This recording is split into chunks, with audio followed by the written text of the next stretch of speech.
story collection gi pau tabiriba simbu taram ochari hojik marup oiba pausing khanganjari AMSO na Deputy CM Nemcha unaraga wafang kaya takshinkre Irangi wakhalon thadoktuna punna chatminanaba thabak tawminasi Nemcha Kipgen India gi President open letter pishankre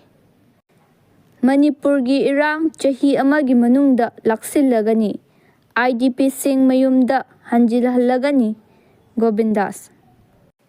NIA gi Gigi Rakesh Agarwal na Manipur gi Governor unakhre Hauzik pau masak haina pijari AMSO na Deputy CM Nemcha unaraga wafang kaya takshinkre Maitai Pangal gi Students Organization ama oriba AMSO All Manipur Muslim Students Organization gi luchingba singna ngarang Deputy Chief Minister Nemcha Kipgen unakhre Maitai Pangal gi reservations hengat hanba yauna demand kaya tawkhre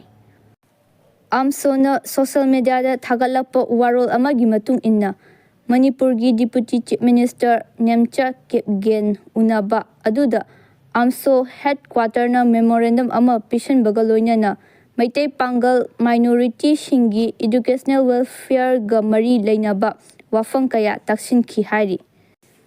AMSO na Deputy Chief Minister Nemcha Kipgen da pishan khiba memorandum aduda maru oina demand tawriba wafam singi manungda state asigi university amasung professional institute singda hojik leiriba minority Maitai Pangal gi reservation policy asi mapangal kalhallu OBC Maitai Pangal gi reservation asi hojik leiriba chada mari asidagi chada nipanda hengatpiu mashiga loinana Imphal gi Pangal na mapung oina khundaba Mafam singda Maitai Pangal singi boys amasung girls hostel sabiu haiba yauri Panba yabadi haukiba April kuntha jasu AMSO na Manipur gi Chief Minister da memorandum ama pishan bagaloina na academic session 2025 ki pithok tana leiriba scholarship ki senfam sing pithok na ba takshin khibani Memorandum aduda NSP National Scholarship Portal gi khuthangda mahairoi singna tongan ba scholarship tangai fadana formality ga loinana apply tawkhre madugi dama verification su loikhre adubu mathau taba procedure loirabasu scholarship ki senthang mahairoi singi bank account tagi khuthangda pithoktana leiri hairiba senthang asi athuba matamda pithopiu haina takshin khibani Irangi wakhalon thadoktuna punna chatminnanaba thabak tawminasi Nemcha Kipgen Manipur gi Deputy Chief Minister Nemcha Kipgen na anauba popular government asi makhada government ki matam adu lakpaga loinana miyamna santi amasung communal harmony lehannaba punna hotnaminasi haina Sadar Hills Autonomous District Council na shinduna kangpopida pangthokpa distribution gi thauram amada fongdokre Thauram aduda saruk yakhiba miyamda wa ngangladuna Nemcha Kipgen na Autonomous District Council ashina COVID-19 gi laichat matungda miyam punbada mapung fana governance ki wahanthok fahanaba hotnaduna lakhi hairi Mahakna anauba popular government asina tangkak naina miyamda accountability amadi people-centric delivery fanghannaba miyam gi thongda fanghanfam thokpa khudingmak fanghanduna lakli haiki Sadar Hills Autonomous District Council gi Chief Executive Officer James Dauspau haukipna miyam gi fangfam thokpa khudingmak fanghannaba hotnabada Council asina lepa leitana hotnari haiki Ngarangi thauram aduda Deputy Chief Minister Office ki Joint Secretary Joyal G Hauke ADM Kangpopi Lamilal Simte Sadar Hills Autonomous District Council gi Chief Executive Officer Chief Financial Officer yauna District Administration gi official sing na sharuk yaki ꯏꯟꯗꯤꯌꯥꯒꯤ ꯄ꯭ꯔꯦꯁꯤꯗꯦꯟꯇ open letter ꯄꯤꯁꯤꯟꯈ꯭ꯔꯦ꯫ Illegal ꯏꯃꯥꯏꯒ꯭ꯔꯦꯟꯠꯁꯤꯡ dictate ꯇꯧꯗꯨꯅ ꯗꯤꯄꯣꯔꯠ ꯇꯧꯈ꯭ꯔꯕ ꯃꯇꯨꯡꯗꯇ census ꯇꯧꯒꯅꯤ ꯍꯥꯏꯅ ꯏꯪ ꯀꯨꯝꯖꯥ 1994ꯗ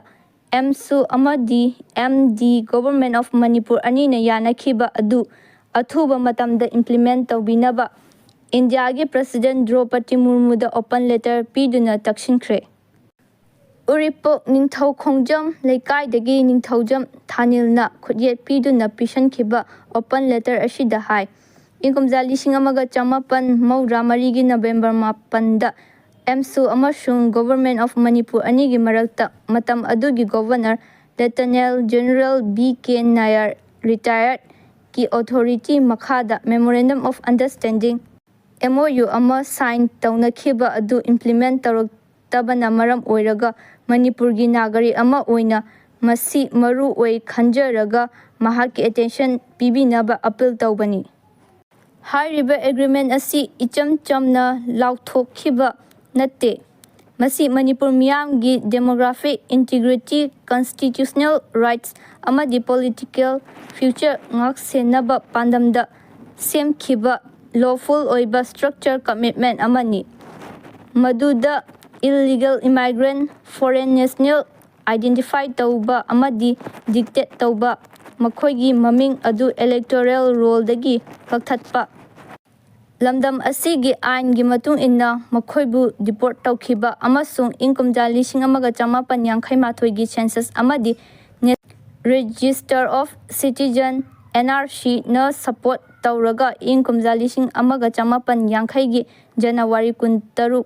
ꯑꯁꯤ ꯀꯠ-ꯑꯣꯐ date ꯑꯣꯏꯅ ꯂꯧꯕꯒꯤ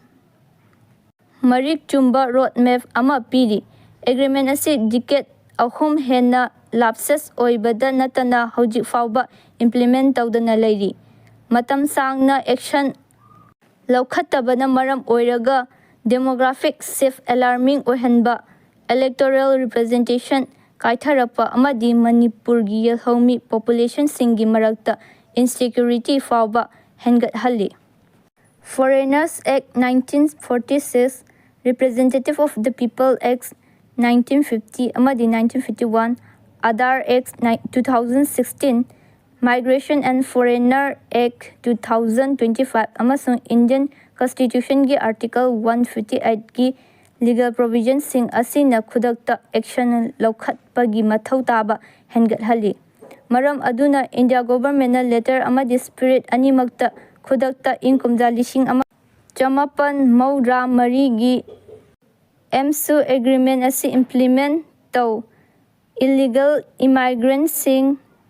ꯈꯪꯗꯣꯛꯅꯕ ꯑꯃꯗꯤ ꯊꯤꯗꯣꯛꯅꯕ ꯑꯀꯛꯅꯕ ꯃꯇꯝꯒꯤ ꯃꯅꯨꯡꯗ ꯊꯕꯛ ꯄꯥꯏꯈꯠꯂꯨ, ꯑꯥꯏꯗꯦꯟꯇꯤꯐꯥꯏ ꯇꯧꯔꯕ ꯐꯣꯔꯦꯅꯔꯁꯤꯡ ꯑꯗꯨ ꯏꯂꯦꯛꯇꯣꯔꯦꯜ ꯔꯣꯜ ꯑꯃꯗꯤ ꯑꯥꯙꯥꯔꯒꯤ ꯗꯦꯇꯥꯕꯦꯖꯗꯒꯤ ꯀꯛꯊꯠꯂꯨ, ꯏꯟꯗꯤꯌꯥꯒꯤ ꯑꯥꯏꯟꯒꯤ ꯃꯇꯨꯡ ꯏꯟꯅ ꯃꯈꯣꯏꯕꯨ ꯗꯤꯄꯣꯔꯠ ꯇꯧꯈꯤꯅꯕ ꯊꯕꯛ ꯄꯥꯏꯈꯠꯂꯨ, ꯂꯣꯏꯅꯅ ꯃꯁꯤ ꯌꯦꯡꯁꯤꯟꯅꯕ ꯑꯃꯗꯤ ꯐꯖꯅ ꯊꯕꯛ ꯇꯧꯔꯤ ꯈꯪꯅꯅꯕ ꯌꯨꯅꯤꯌꯟ ꯒꯚꯔꯟꯃꯦꯟꯠꯀꯤ ꯗꯥꯏꯔꯦꯛꯠ ꯁꯨꯄꯔꯚꯤꯖꯟ ꯃꯈꯥꯗ ꯍꯥꯏ ꯄꯥꯋꯔ ꯀꯃꯤꯇꯤ ꯑꯃ ꯁꯦꯝꯃꯨ꯫ ꯃꯅꯤꯄꯨꯔꯒꯤ ꯏꯔꯥꯡ ꯆꯍꯤ ꯑꯃꯒꯤ ꯃꯅꯨꯡꯗ ꯂꯥꯛꯁꯤꯜꯂꯒꯅꯤ, IDPꯁꯤꯡ ꯃꯌꯨꯝꯗ ꯍꯟꯖꯤꯜꯍꯜꯂꯒꯅꯤ ꯒꯣꯕꯤꯟꯗꯥꯁ꯫ ꯃꯅꯤꯄꯨꯔꯗ ꯂꯩꯔꯤꯕ ꯀꯥꯡꯂꯨꯞ ꯈꯨꯗꯤꯡꯃꯛꯀꯤ ꯂꯣꯅ ꯌꯥꯗꯕ ꯈꯨꯠꯂꯥꯏ ꯄꯥꯏꯕꯁꯤꯡ ꯆꯍꯤ ꯑꯃꯒꯤ ꯃꯅꯨꯡꯗ ꯌꯨꯅꯤꯌꯟ ꯍꯣꯝ ꯃꯤꯅꯤꯁꯇ꯭ꯔꯤꯒ ꯈꯨꯠꯁꯝꯅꯗꯨꯅ ꯂꯥꯛꯁꯤꯜꯂꯒꯅꯤ꯫ ꯃꯗꯨꯒꯤ ꯃꯇꯨꯡꯗ IDPꯁꯤꯡ ꯃꯁꯥꯒꯤ ꯌꯨꯝꯗ ꯍꯟꯖꯤꯜꯍꯟꯅꯕ ꯍꯣꯠꯅꯔꯒꯅꯤ꯫ ꯃꯁꯤꯗ ꯃꯅꯤꯄꯨꯔꯗ ꯂꯩꯔꯤꯕ ꯃꯤꯌꯥꯝꯅꯁꯨ ꯃꯇꯦꯡ ꯄꯥꯡꯕꯤꯌꯨ ꯍꯥꯏꯅ ꯍꯣꯝ ꯃꯤꯅꯤꯁꯇꯔ ꯒꯣꯕꯤꯟꯗꯥꯁꯅ ꯐꯣꯡꯗꯣꯛꯈ꯭ꯔꯦ꯫ NIAꯒꯤ DG ꯔꯥꯀꯦꯁ ꯑꯒꯔꯋꯥꯜꯅ ꯃꯅꯤꯄꯨꯔꯒꯤ ꯒꯚꯔꯅꯔ ꯎꯅꯈ꯭ꯔꯦ꯫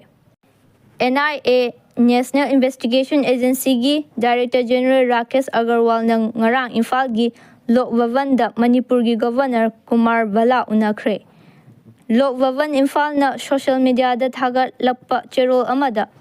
NIAꯒꯤ ꯗꯥꯏꯔꯦꯛꯇꯔ ꯖꯦꯅꯔꯦꯜ ꯔꯥꯀꯦꯁ ꯑꯒꯔꯋꯥꯜꯅ ꯂꯣꯛ ꯚꯕꯟꯗ ꯂꯥꯛꯇꯨꯅ ꯃꯅꯤꯄꯨꯔꯒꯤ ꯒꯚꯔꯅꯔ ꯑꯖꯌ ꯀꯨꯃꯥꯔ ꯚꯥꯂꯥ ꯎꯅꯕ ꯑꯗꯨꯗ NIAꯒꯤ ꯁꯦꯅꯤꯌꯔ ꯑꯣꯐꯤꯁꯤꯌꯦꯜꯁꯤꯡꯁꯨ ꯂꯣꯏꯅꯔꯛꯈꯤ ꯍꯥꯏꯔꯤ꯫ ꯗꯥꯏꯔꯦꯛꯇꯔ ꯔꯥꯀꯦꯁꯀꯤ ꯈꯣꯡꯆꯠ ꯑꯁꯤ NIA ꯑꯃꯁꯨꯡ ꯁ꯭ꯇꯦꯠ ꯑꯦꯗꯃꯤꯅꯤꯁꯇ꯭ꯔꯦꯁꯟꯒꯤ ꯃꯔꯛꯇ ꯅꯛꯁꯤꯟꯅꯅ ꯊꯕꯛ ꯇꯧꯕ ꯌꯥꯅꯅꯕ ꯊꯧꯔꯥꯡꯁꯤꯡ ꯌꯥꯠꯄ ꯂꯥꯛꯄꯅꯤ꯫ ꯑꯗꯨꯕꯨ ꯒꯕꯔꯅꯔꯒ ꯎꯅꯗꯨꯅ ꯋꯥꯔꯤ ꯁꯥꯅꯈꯤꯕ ꯑꯗꯨꯒꯤ ꯃꯇꯥꯡꯗꯗꯤ ꯑꯀꯨꯞꯄ ꯋꯥꯔꯣꯜ ꯍꯥꯏꯗꯣꯛꯄ ꯂꯩꯇ꯭ꯔꯤ꯫ ꯍꯧꯖꯤꯛ ꯃꯇꯥꯡ ꯑꯁꯤꯗ ꯄꯥꯎ ꯂꯣꯏꯖꯔꯦ꯫ MM ꯁ꯭ꯇꯣꯔꯤ ꯀꯂꯦꯛꯁꯟꯒꯤ ꯄꯥꯎ ꯇꯥꯕꯤꯔꯤꯕꯁꯤꯡꯕꯨ ꯑꯃꯨꯛꯀ ꯍꯟꯅ ꯈꯨꯔꯨꯝꯖꯔꯤ꯫